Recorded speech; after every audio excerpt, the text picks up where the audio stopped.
দেখেন বন্ধুরা কত বড় রুই মাছের পেটি। রুই মাছের লেজের দিকটা নিয়ে এসছে দেখেন, আপনাদের দাদা বাজার দিয়ে জিন্দা রুই মাছের লেজাটা নিয়ে এসছে। এটা আমি কেটে নেব।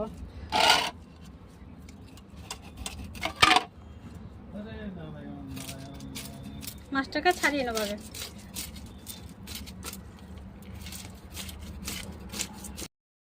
মাছটা আমার ভালো করে ছাড়ানো হয়ে গেছে, এবারে পিস করে কেটে নেবো। তো মাছটা লম্বা মানে বড় বড়ই পিস করব, তার জন্য এভাবে কেটে নেব। এটা বেটি বার করব না।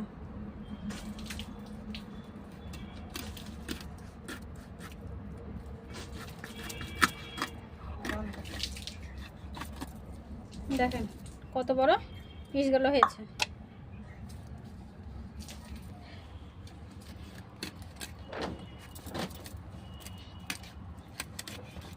দেখেন বন্ধুরা কত বড় চাকাগুলো আমার হচ্ছে।